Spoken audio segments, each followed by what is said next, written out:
City News starts now.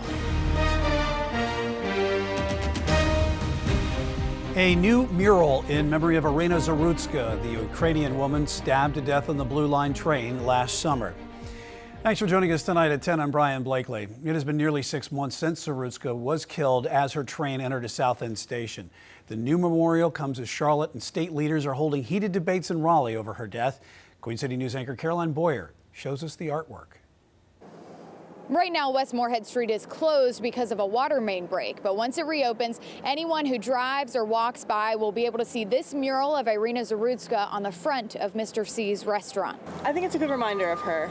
What happened to her is really tragic and sad, so seeing that every day, I live right here, it's just a reminder to be grateful for life. It's hard to miss the building-sized portrait of the 23-year-old Ukrainian woman murdered on Charlotte's light rail in August of 2025. I think she deserves justice. Irina Zarutska's death is a hot topic of discussion among state officials who this week blamed city leaders for the tragedy. Her blood is on your hands. The Charlotte mural is one of several popping up across the country in her memory, painted by a Russian artist. I think it's beautiful. It's kind of a cool symbol to just, just a memory of someone that just tragically lost their life to senseless violence in the city. Definitely sends a message. That message goes beyond the paint. We have to have the moral here to remind the people that they need to help each other. Magda Kormova's brother owns Mr. C's restaurant where the mural is painted. She and Irina have something in common. I've been a crime victim here in Charlotte too. Me too. Queen City News covered the story in 2020 when Magda was shot during an armed robbery. He shot me 6 times. It is a miracle that I'm here, and I believe it is a reason that I'm here. That reason? To remind people to look out for one another. We have to help each other.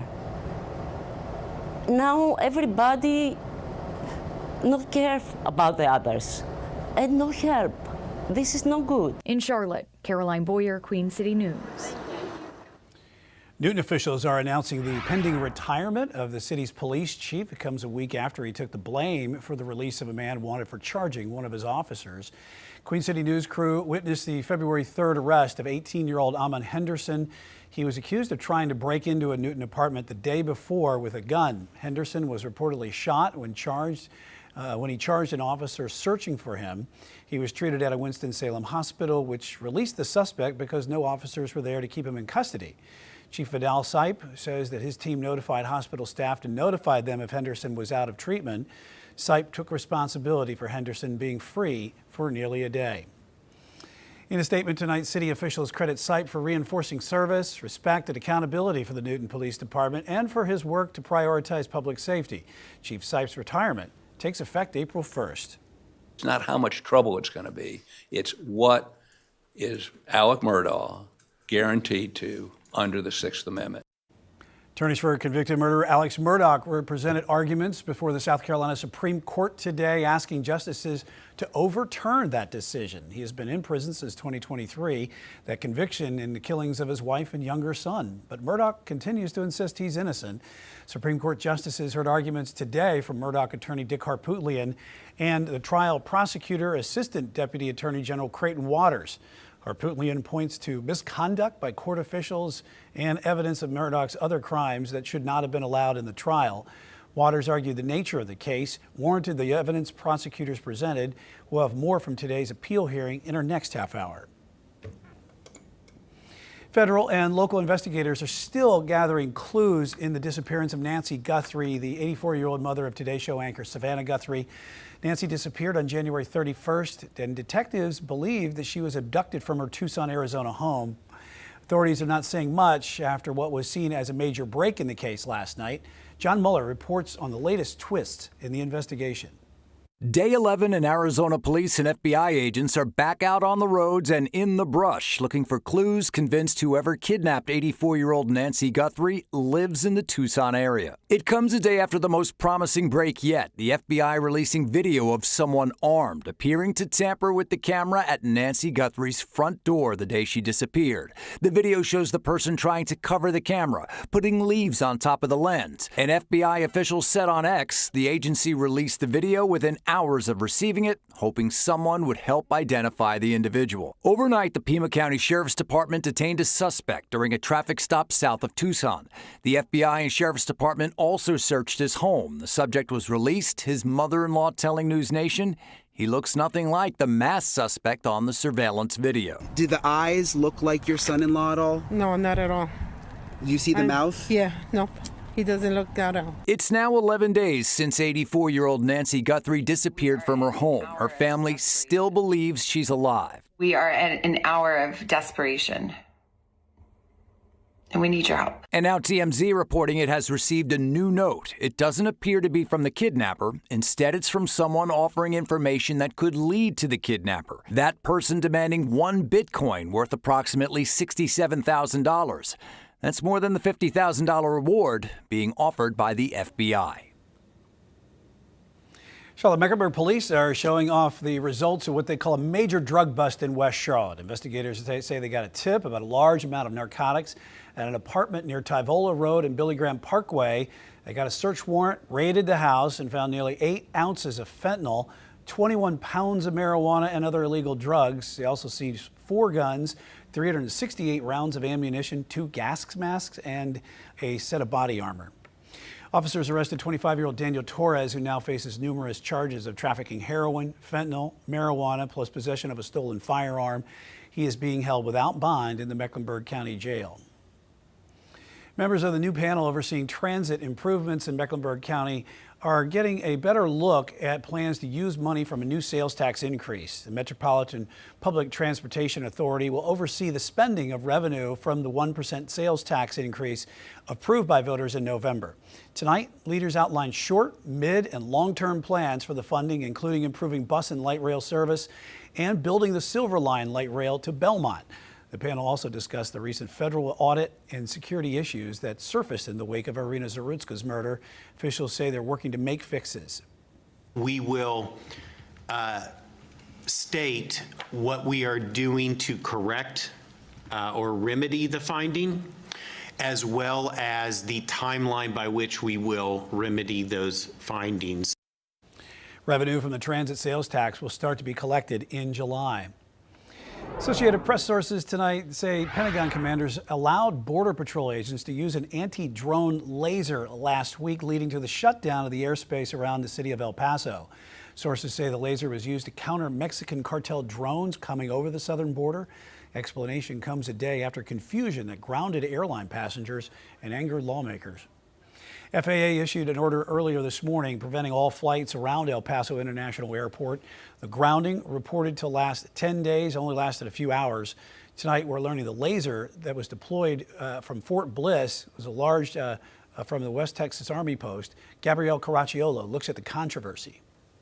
The airspace over El Paso, Texas is back open after the FAA originally announced a 10-day shutdown overnight. The initial announcement cited only security concerns. The FAA owes the community and the country an explanation as to why this happened so suddenly and abruptly and was lifted so suddenly and abruptly. Now, Transportation Secretary Sean Duffy says the closure was to address a, quote, cartel drone incursion. Posting on X, the threat has been neutralized and there is no danger to commercial travel in the region. But sources tell the Associated Press the closure actually stemmed from a dispute between the Pentagon and FAA over plans to test a laser used for shooting down drones. There was a breakdown in communication, to my understanding, regarding both civilian and protected airspace, which come together in this particular region, and the FAA made a mistake. Lawmakers representing El Paso and the surrounding communities tell us it's not uncommon for drones to fly over the U.S.-Mexico border.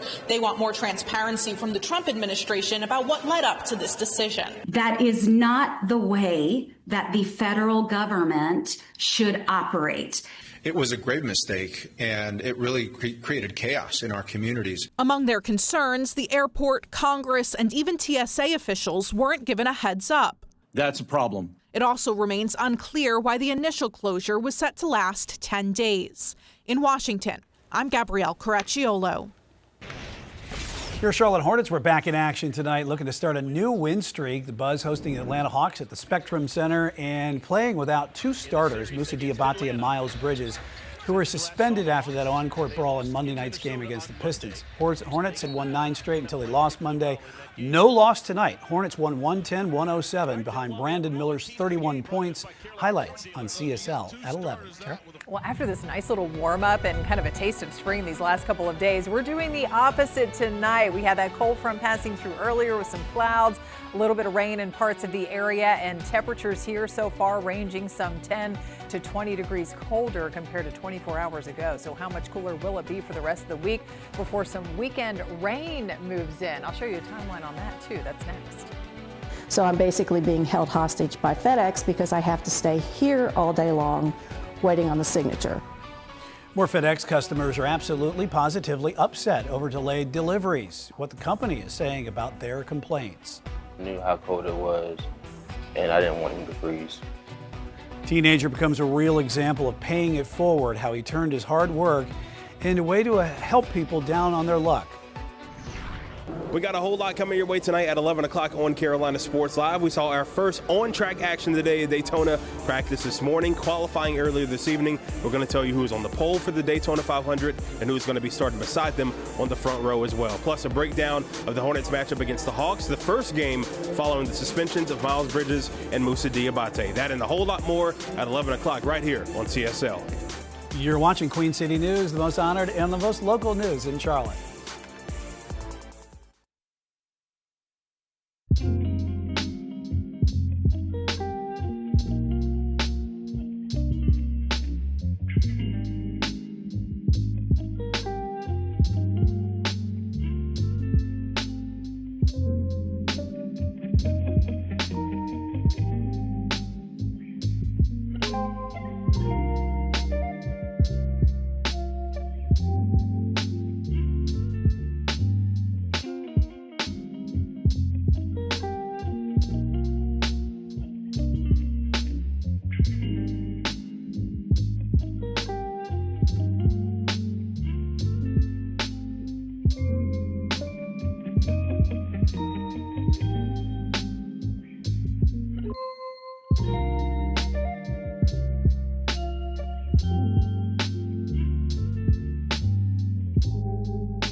A growing number of North Carolina FedEx customers are reporting problems receiving their packages. Some say they're waiting up to 2 weeks to get shipments that should have taken a few days.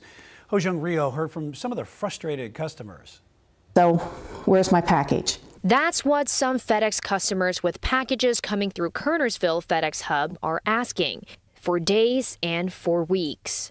Cindy Holby has been waiting for her package that requires a signature for almost 2 weeks now. They keep telling me it's out for delivery and then they don't deliver it. So I'm basically being held hostage by FedEx because I have to stay here all day long waiting on the signature. Kayla Lubinacci lives in Forsyth County and shares the same frustration. She was supposed to receive her glasses about a week ago. It's been significant anxiety about it just because, one, I'm very, very reliant on eyeglasses, and that's not by choice. But two, I paid a good amount of money for these eyeglasses and also for priority shipping of eyeglasses. Lubinacci had to order another pair of glasses through a different carrier. She's so frustrated, she reached out to the North Carolina Attorney General's office to complain. Others have tried to reach out to the FedEx hub in Kernersville directly. The difficulty in trying to contact them and talk to, there's actually no way to contact them. I reached out to FedEx, and a spokesperson told me they appreciate customers' patience following the back-to-back winter storms, and quote, "We have implemented contingencies, including securing additional delivery resources," end quote. I also reached out to the Attorney General's office. A spokesperson tells me they received 12 complaints in the past 3 years about this particular hub. Mecklenburg County health leaders are warning of possible measles exposures at some local businesses. Officials say exposures have happened at Atrium Health CMC in Midtown, the Chipotle on South Kings Drive. There are also potential exposures at 2 Goodwill locations, University Park Boulevard and West W.T. Harris Boulevard. They say would have happened during the afternoon and evenings on February 3rd and 4th. The measles case linked to the possible exposure is not connected to any known cases in Mecklenburg County. Health officials warn anyone who was at those businesses and is not protected from the measles to keep an eye out for symptoms. North Carolina is seeing measles case numbers continuing to grow tonight. Wake County officials are reporting a new case of their own. They say the patient in the Raleigh area visited several places in the capital city, possibly exposing others. Measles, highly contagious.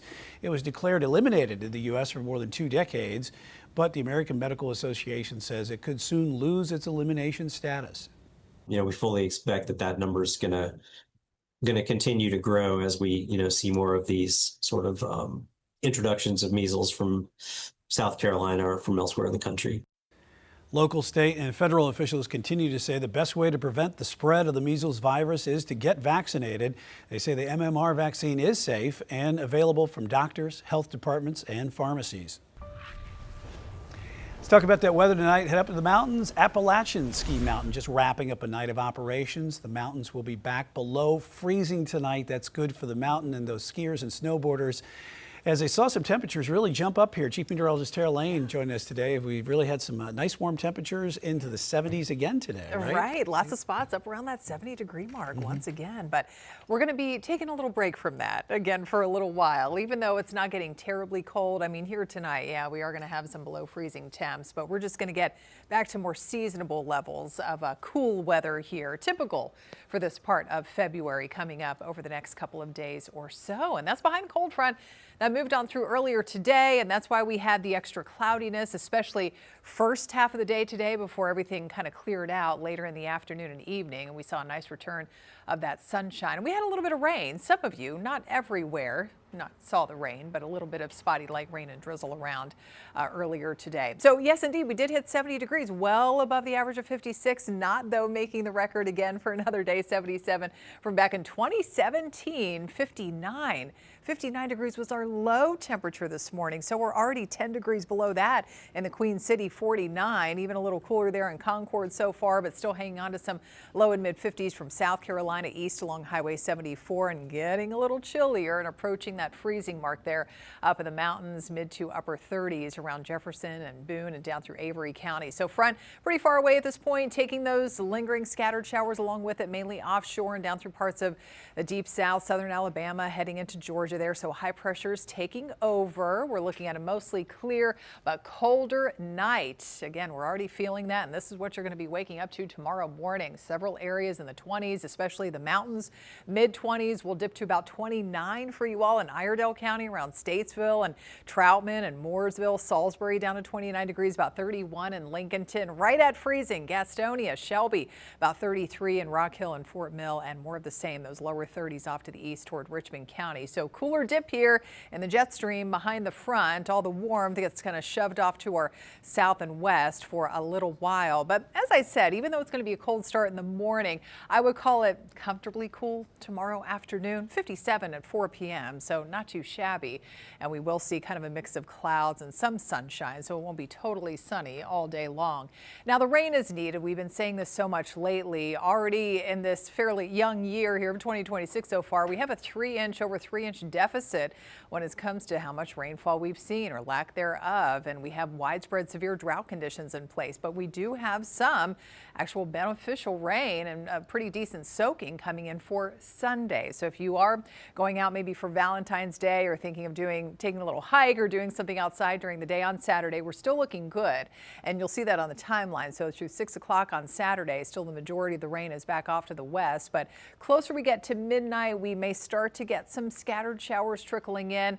And Sunday really just looking like kind of an all-day washout here. A lot of you were just waking up to some steady, heavy at times rain, and that's going to persist right on through the afternoon and evening. We get these waves of all this moisture pushing in ahead of this next area of low pressure and eventually trailing cold front. So how much are we talking? Up to an inch or even a little more than that, even close to 1.5 inches or so, a possibility in parts of the area. So that's what I'm talking about, a pretty decent soaker on the way here. Mountain forecast, dry for the next couple of days, and again, a little cooler, cold in the morning, lows in the 20s, low to mid 40s during the day. We jump up to 50 for Valentine's Day with a mostly dry Saturday before it gets a little cooler again, with the rain showers in the mix for Sunday. Yes, just rain. And then Monday, back to some drier weather for President's Day. So mid and upper 50s next couple of days. There's that brief jump into the 60s on Saturday, a little cooler again for Sunday.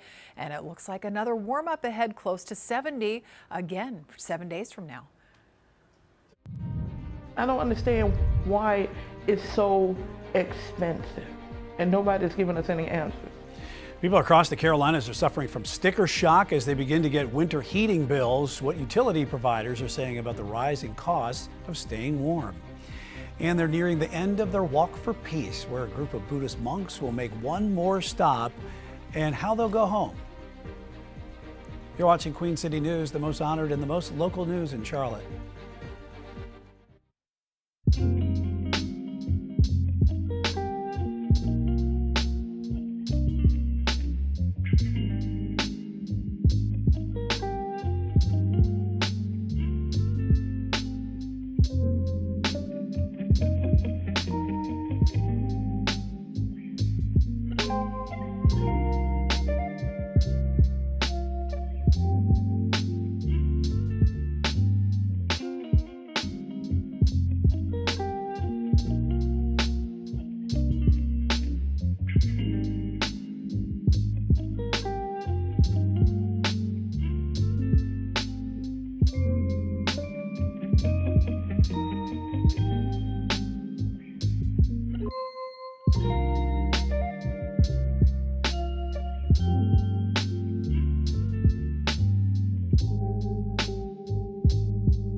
Many people are getting their heating bills after our recent frigid weather and are finding themselves facing much higher bills than normal. Queen City News reporter Jen Cardone spoke with one neighbor who is wondering why she's paying more despite using less natural gas. Following a more extreme winter weather pattern, customers now may face some of the highest utility bills they've ever seen. I don't understand why it's so expensive, and nobody's giving us any answers. Linda Padula says her Piedmont natural gas bill was just that. She's lived at her home in Pineville for 12 years. When I got the bill in January to pay in February, and it was $475, and I was like, nah, it can't be. It can't be. Padula says her upcoming bill for March is $550. Despite cutting back by limiting cooking and keeping her thermostat on hold, she says she's used less energy this February than last, but she's paying more. They're not giving us any true answers as to why the therm usage this year projection is less than last year projection, but you're still charging us almost the same or more money. We reached out to the utility company to get a better understanding of why.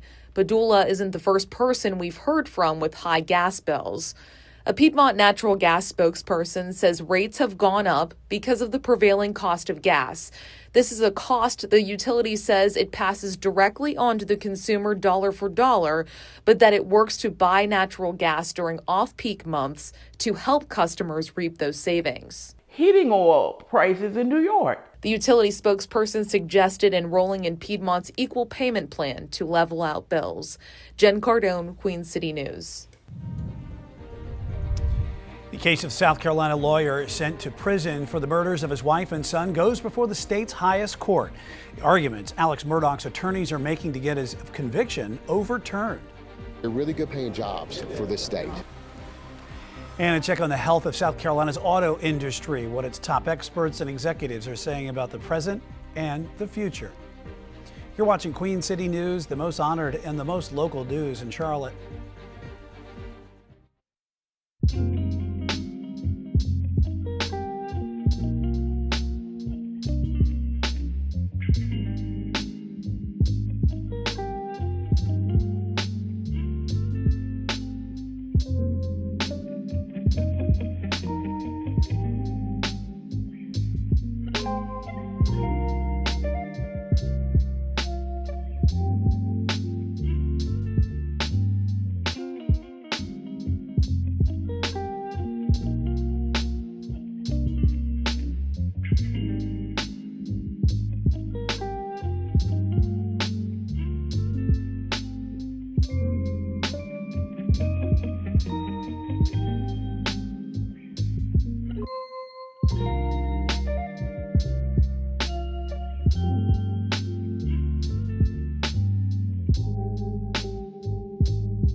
South Carolina Supreme Court justices will decide whether to toss disbarred attorney Alex Murdaugh's convictions for the murders of his wife and son. The state's high court heard his appeal today in Columbia.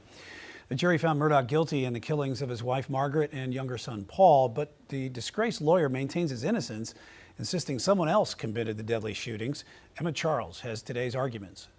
Opening arguments began with Murdaugh's defense attorney, Dick Harpootlian, focused on former Colleton County Clerk of Court Becky Hill, who admittedly made comments to jurors about the trial, saying it violated Murdaugh's Sixth Amendment right to a fair trial. Ms. Hill was attracted by the siren call of celebrity. The state acknowledging that Hill's comments were probably inappropriate, but pointing out that 11 of 12 jurors swore under oath her comments did not influence their decision. The justices taking Hill's misconduct quite seriously. When viewed in isolation, they don't move the needle, arguably. But when those seemingly innocuous statements are considered in the aftermath of the originating statement, not to be confused and misled by the defense, those initial innocuous statements take on a very nefarious message. The defense also arguing evidence admitted during the trial prejudiced the jury, as extensive testimony about Murdaugh's financial crimes was given. The state claimed it showed motive, but the defense said it was to tarnish his character. Justices questioning whether the state went too far with what was allowed. And the gate here was just left open, and I couldn't find any example of financial crime evidence that was excluded. And the granular detail and the expansiveness of which everything under the sun was allowed is arguably problematic. Even the nature of the victims. Waters claimed the unique nature of the case required a unique trial. Even though this is a unique case and a unique, maybe lifetime set of facts that will never be seen again, that's all the more reason why this needed to be admitted and for the jury to fully understand this unique individual from a unique background and a unique set of family circumstances and a unique lifestyle and a unique history that all was about to come unraveled. While Murdaugh's defense insisted he was robbed of his right to a fair trial. Nobody wants to do this again less than we do. But that's not the issue. It's not how much trouble it's going to be. It's what is Alec Murdaugh guaranteed to under the Sixth Amendment. Emma Charles reporting a decision from the South Carolina Supreme Court is not expected for several months. But a massive cover-up this has been. I'm not going to get in the gutter for her theatrics. Lawmakers on both sides of the aisle and Attorney General Pam Bondi traded accusations on Capitol Hill today during a Justice Department oversight hearing. Some Republicans defended efforts to curtail the crime under President Trump's watch, but as Raquel Martin reports, Attorney General Bondi faced harsh bipartisan criticism for her department's handling of the Jeffrey Epstein files and the survivors of his sexual misconduct. Attorney General Pam Bondi spent much of this hearing in a shouting match with Democrats. One of the most heated moments, however, came from Republican Congressman Thomas Massie. He's accusing Bondi and the Department of Justice at large of engaging in a cover-up. What began as any typical congressional hearing devolved into chaos. You don't tell me. Yeah, I did tell you. Democrats went toe-to-toe with Attorney General Pam Bondi over the Epstein files. How many perpetrators are you even investigating? I find it. How many have you indicted? Excuse me. I'm going to answer the question. Bondi defended her agency's work. Since December, the Department of Justice has released millions of documents related to Epstein's crimes as required by law. And Donald Trump signed that law. He is the most transparent president. Her remarks did little to satisfy Democrats. But a massive cover-up. And Republican Congressman Thomas Massie. He says the DOJ is not following the law he helped spearhead. This cover-up spans decades, and you are responsible for this portion of it. This week, for the first time, lawmakers viewed the files unredacted. He says some names were hidden without explanation. The title of this one is Child Sex Trafficking, Co-Conspirators, fully redacted. Bondi suggested that was a mistake. We corrected that within 40 minutes. And went after Massey personally. This guy has Trump derangement syndrome. Republicans came to Bondi's defense. I want to apologize on behalf of my colleagues. Instead, praising the administration's efforts to bring crime down. What a difference a year makes. About a dozen of Epstein's survivors were in the hearing room. Bondi did, in her opening statement, apologize to the victims for the crimes committed against them. But when asked by a Democrat to turn around and directly apologize to the survivors, Bondi declined, accusing that Democrat of theatrics. We're now in Washington. Raquel Martin, back to you. Senators will hold a Capitol Hill hearing tomorrow on the investigation into a deadly mid-air collision near Washington, D.C. The testimony comes 2 weeks after the National Transportation Safety Board released the probable causes in the crash. On January 29th of last year, an American Airlines regional jet, an Army Black Hawk helicopter collided over the Potomac River. 67 people were killed, including the 4-member Charlotte-based American flight crew. NTSB officials faulted the crash on restricted views for the pilots and crowded airspace and little warning from air traffic control. Deep underlying systemic failures, system flaws aligned to create the conditions that led to this devastating tragedy. NTSB Chair Jennifer Homendy will testify at tomorrow's hearing about the panel's findings. They will also discuss a measure currently in the House aimed at requiring new technology to prevent future aircraft collisions. Republican-controlled House tonight is offering a rare rebuke of President Trump over his tariffs on Canada. GOP lawmakers joined Democrats in a measure to end the national emergency the president declared to impose the taxes. He recently threatened to impose a 100% tariff on goods imported for Canada because that nation negotiated a trade deal with China. On social media tonight, President Trump threatened Republicans voting against the tariffs, saying they will suffer come election time. South Carolina's role in the auto industry is thriving, and state leaders don't expect that to change. The state is home to companies like BMW and Michelin, with construction on Scout Motors plant underway 75 miles south of Charlotte. Taylor Farmer gives us a report card on the industry and the annual South Carolina Automotive Summit in Greenville. South Carolina has a long history of manufacturing success. We each year, year after year, are the #1 exporter of tires and passenger vehicles. So when you think about the size of our state, that's a pretty impressive statistic. Sarah Hazard, president and CEO of the South Carolina Manufacturers and Commerce, says the real growth of manufacturing in the state has come from the automotive industry. All the way back to the days of Michelin locating their North American headquarters here, to BMW 31 years ago putting their plant in the upstate. At the 15th Annual Automotive Summit Wednesday, more than 500 people from across the country gathered to discuss industry trends and why South Carolina continues to thrive. The team here presents some economic data that showed the auto industry is up to $65 billion here in South Carolina. It's like a 3 times growth since the last time they've done that study, and over 120,000 jobs. One reoccurring theme throughout was jobs. They're really good paying jobs for this state. That's why there's so many places here that establish a foothold here in this economy. At the summit, we got in on the action as we learned about apprenticeship programs helping people enter the industry through dealerships and major manufacturers. BMW leaders say they've offered apprenticeship programs for 15 years and have expanded them to reach people from all backgrounds. We saw so many opportunities to be able to get people from different areas. There wasn't one single pathway that we had.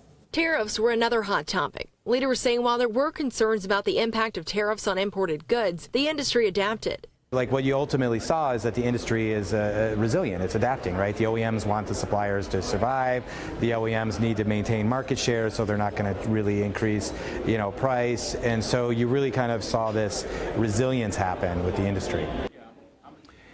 The Buddhist monks who traveled from Texas to Washington, D.C. on foot are nearing the end of their long journey. The monks visited the Lincoln Memorial and other Capitol landmarks today, close to the end of their walk for peace. They've been walking since October from Fort Worth, Texas, and through the Charlotte area, and they finally got to D.C. The monks' final stop will be in Annapolis, Maryland, at the invitation of the state's governor, and then they will take a bus home. A teenager's first paycheck can mean they're a few dollars closer to their first car or other things that they want. But a Virginia worker decided to put his money into other people's needs, as Ethan Krause reports.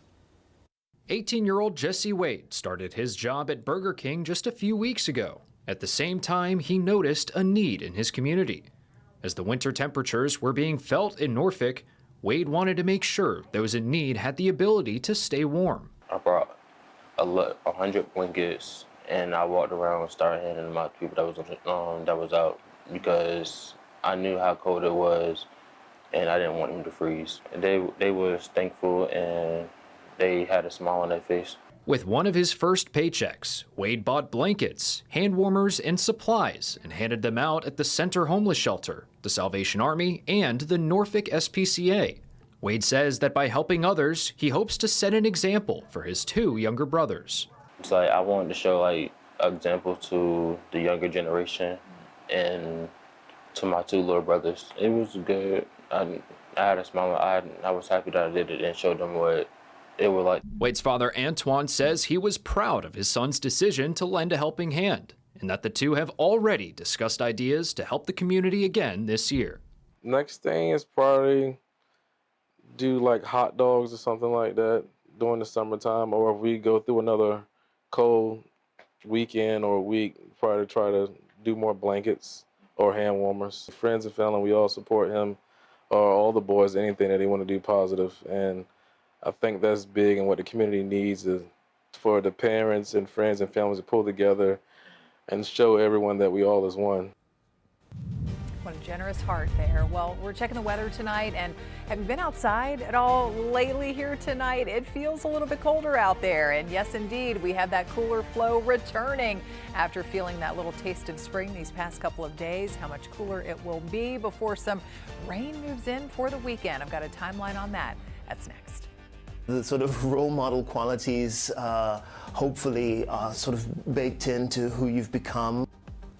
He's the musical director for the Charlotte Symphony Orchestra, but knows he's carried more responsibilities than what comes from the instruments. How Kwame Ryan is trying to make an example of his life and his performers. You're watching Queen City News, the most honored and the most local news in Charlotte.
Queen City News honors Black History Month. Born and raised in Greensboro, North Carolina, Loretta Lynch was the first Black woman to serve as the Attorney General of the United States. In 2014, President Barack Obama nominated her to succeed Eric Holder as Attorney General. She was confirmed by the Senate in 2015.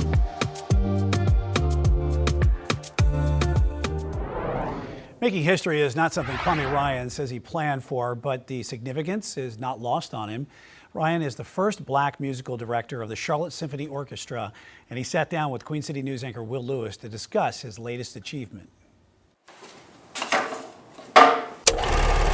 Every time Maestro Kwame Ryan takes the stage, the musical director of the Charlotte Symphony Orchestra says he focuses on two things: honoring the composer's intent, every note and every phrase, and making sure everyone in the audience feels their time and ticket are well spent. People can't give you anything that's more valuable than the time of their lives. Even if it's just 2 or 3 hours in a concert, it's still the time of their lives.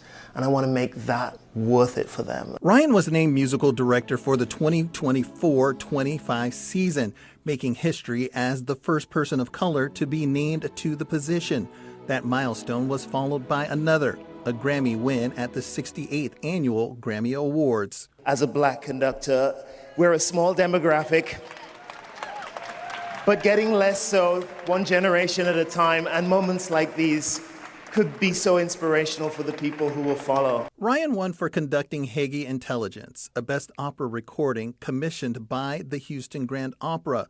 While the CSO was not involved, it's another first in Charlotte Symphony history, as Ryan becomes the first musical director with that honor. It's not lost on me at all, and I take the responsibility really seriously to be a really good role model.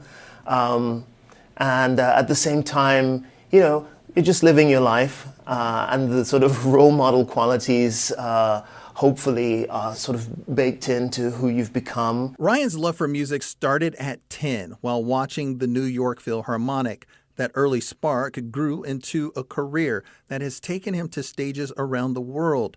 But at his core, education remains central. I find it just really gratifying to be able to pass that on wherever I can, which is why I invest a lot in education. When young artists reach out to me, I make time for them because I benefited from the same. Ryan says the symphony is more than a cultural institution. It's a high-performing team, and he hopes Charlotte will see it that way and show up. I would love for the city of Charlotte to recognize that its symphony orchestra is also a high-performance outfit, and come support us and be part of our journey moving forward. If you'd like to see Kwame Ryan conducting, he will be on stage with the Charlotte Symphony Orchestra this Friday and Saturday. How's that weather going to be going into the weekend? Taking a live look at King Street in Boone. Slightly cooler temperatures are in the forecast for Thursday. Chief Meteorologist Tara Lane joining me here now, and we're still going to get some sunshine tomorrow, but it's not going to be like the 70s and high 60s we saw today. Not quite as warm. Yes, we had 73 yesterday. We hit 70 today, but we'll get closer to normal. I mean, we're returning to typical February, early February to mid-February levels here, which is the average is now up to 56 degrees for a normal afternoon high. So we'll be right around that number, 56.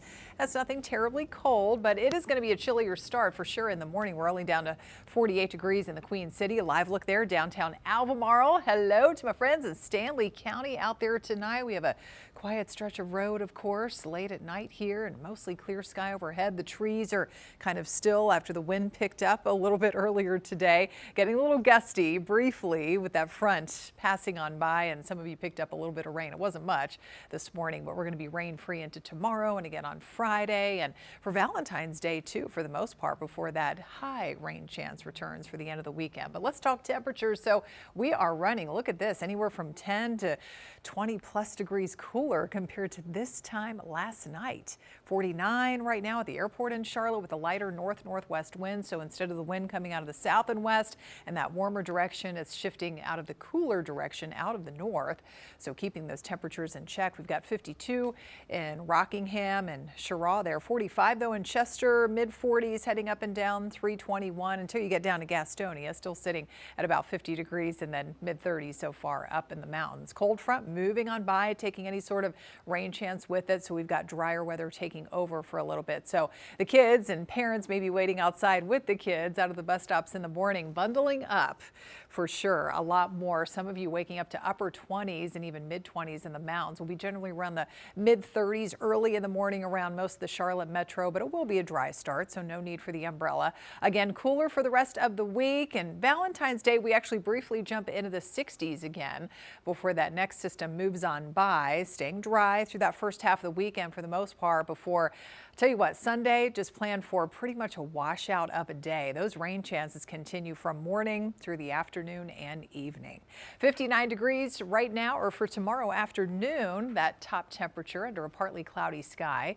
And then again, after we get through the mostly dry weather for Saturday, I say mostly dry because later on at night, and if you live up in the mountains, especially in areas west of Charlotte, we could start to pick up a couple of isolated showers, maybe some sprinkles, that warm front lifting in from the south and west. But look at that, how this needed rain takes over for Sunday morning. So just a wet and gray start to the day out there. Good day to stay inside, watch some movies or something. Take it easy here for the wrap of the weekend, the second half of the weekend, and through 5 o'clock on Sunday. You can see the rain really not going much of anywhere. Heavy at times, so it's going to add up pretty good soaker on the way there, up to an inch to even a little more than that, close to an inch and a half possible, where you do get some of those heavier showers pushing through. And then after this round of rain for Sunday, well, it looks like we're going to return to a mostly dry stretch then, unfortunately, because we do have that severe drought in place. But notice how we have sliver here across much of the deep south all the way down to Florida of slightly below normal, abnormally dry conditions, and overall the wetter, more active pattern looks to stay up across the Midwest, and especially across the northern tier of the U.S. All right, so here tonight, mostly clear and colder, waking up to 29 degrees, around that number in Statesville and Salisbury, right around freezing, maybe a little bit above still across the Piedmont, but definitely below freezing for you all up in the mountain communities to start the day. 56 for Friday after another freezing start. 62 on Saturday, Valentine's Day, and will be a little bit cooler again with that rain moving in on Sunday. Next, Tara, it is called hot potato fashion, how a designer is turning burlap into couture and a way to help children. And coming up in just a few minutes on Carolina Sports Live, we'll have more from Daytona as the crew gets you ready for the Great American Race. And we'll have more on the Surging Hornets back in action tonight in front of the home crowd. You're watching Queen City News, the most honored and the most local news in Charlotte.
Today is the start of New York Fashion Week, where designers are showing off what they believe will set the trends for the next fall and winter. But there are some unexpected entries being shown off along the runway. The oat potato collection is going to happen just behind us. The creative direction of this design really started with the iconic photo of Marilyn Monroe in the 50s wearing a potato sack. Idaho Potato Commission showed off high fashions made with burlap today at the Grand Central Station in Manhattan. It is part of a project called No Kid Hungry, a national campaign fighting child hunger. A designer who got her start on Project Runway Jr. created clothing made of burlap or potato sacks. With this collection, you're able to drive impact and help ensure that kids do get access to the healthy meals that they need to grow and thrive. Select fashions shown off at today's show will go up for auction online next Tuesday on idahopotato.com. The proceeds will go to No Kid Hungry. Hundreds of love letters between a World War II soldier and his home front sweetheart are now on display in time for Valentine's Day. Nashville Public Library is displaying more than 200 letters between William Raymond Whitaker and his girlfriend Jane Dean. Someone found the messages in a Tennessee home in a hat that belonged to Dean and her siblings. Whitaker and Dean met at Meharry Medical College, an historically black school. They reconnected when he enlisted into the Army in 1942, exchanged letters for several months, and got married later that same year. The notes also reflect the life in the Jim Crow South. The Whitakers were married for 47 years, with Raymond passing in 1989 and Jane a decade later. You're watching Queen City News, the most honored and the most local news in Charlotte. We'll be right back with the final check of your pinpoint forecast, followed by Carolina Sports Live with the crew from Daytona.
Well, if you've been outside recently, you might be thinking it's feeling a little colder out there, and you are correct. We're running about 10 to 20 plus degrees colder compared to 24 hours ago behind the cold front that brought us the clouds, that little bit of rain earlier today. And so this is what you're going to be waking up to in the morning. Those 20s are back in the mountains, even some upper 20s. Places like Statesville and Salisbury about 32, so right down to freezing in Gastonia, about 34 in the Queen City, and some low 30s into South Carolina. Not as warm the next couple of days, but still not bad. Mid upper 50s.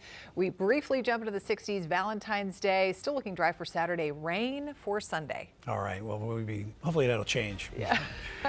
CSL coming up next.